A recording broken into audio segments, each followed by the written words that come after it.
Amanda from the Fiction Fairy, and today I'm bringing you my May TBR. Now, as I've done with my last couple of TBRs, I just do a couple of books that I know for certain I'm going to read, and then if I read anything other than those books during the month, it's a surprise for me, and it's a surprise for you. And I basically did that because I used to make these kind of large TBR lists, 6 to 8 books, and I would swear I was going to read them. And then, like everybody knows, your reading taste changes from the time you do the TBR to the end of the month. You get new books in, you're just not in the mood. And I would feel really bad that people would kind of want to see, like, how did I like a certain book and I never read it. So I decided, you know what, I'm going to pick just a handful of books that I know that I'll definitely read throughout the month. And then if the mood strikes me and I read something else during the month, then it's just a surprise for everybody and it just adds on to a couple of extra books. So let's get started with the May TBR. So the first book that I'm going to read in May that I am so amped about reading is Poison, a wickedly delicious, sexy Snow White fairy tale by Sarah Pinborough. And I have hauled this, but I'm not sure if the haul is up. I believe this is in a haul that is already up. I just recently got this book and I absolutely adore the cover. And this is supposed to be the real Snow White story. So we'll see how much this differs from the original Snow White story, from the Disney Snow White story, and see where this kind of falls in place. But this is just an absolutely beautiful book. I love that, of course, it's hard without a dust jacket, and it's fairly short, but I just can't wait to read it and get into this because this just, this had me at hello, and I have to know what happens in this book. The second book that I'm going to be reading this month is one that I have seen for a long time, both on BookTube, Goodreads, and on blogs. And this is 172 Hours on the Moon by Johann Harstad. And the cover is amazing, but then it's just everybody who's read it says it equally, that not only is it good, but that it is freaking scary. And the universe is just a scary place in general because it's just so unknown.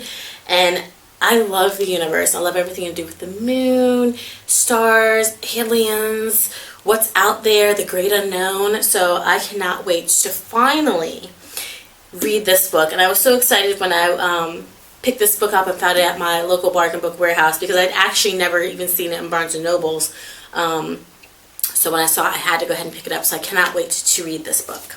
The next book that I'm going to be reading is called The History of a Suicide, My Sister's Unfinished Life by Jill Balowski. And this book I can't wait to read because this is about a young woman whose sister committed suicide and how her family and herself, the friends, were left to deal with that. Because as we all know, when a person commits suicide, not only is it a sad and tragic event for the person who is now deceased, but it's also a sad and tragic event for those who are left behind. Because they don't really know a lot, especially if there's no note, and even if there is, there's so many unanswered questions, there's so many what ifs, there's so much guilt, there's just a lot of feelings and emotions that are kind of tied to it. And so I just really, really wanted to read this book and just see how it all plays out. Now, this book, I believe, is a fiction book. It kind of looks like it might be, I wasn't quite sure if it was like a kind of like a biography type thing, but it actually is a fiction book. But I think it's just going to be a really good book, really good read. Definitely I think I'm going to have a lot of feels with this book, so this may have to be one of the last books that I read this month because this seems like this is going to bring me to the brink of emotions, especially because I have a sister, so I cannot wait to read this book. This book is very intriguing to me. And the last book that I know I'm going to be reading this month is The Picture of Dorian Gray by Oscar Wilde. And I did just do a haul on this book, and mine just says being beautiful.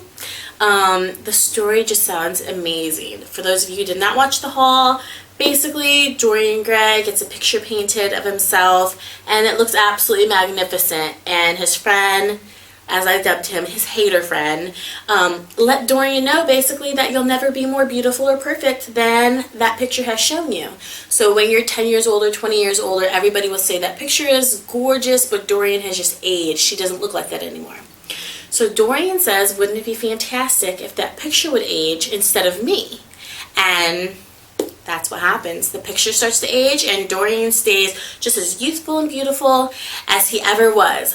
But with that, what do you think the neighbors say? When they say, why does Dorian's picture keep changing every time we go in his house? It's looking older and older, yet he is just looking refreshed, revived, smooth as a baby's bottom. And from that, you know, a lot of people can say, you know, is there a little bit of witchcraft going on there? You know, what's going on with this?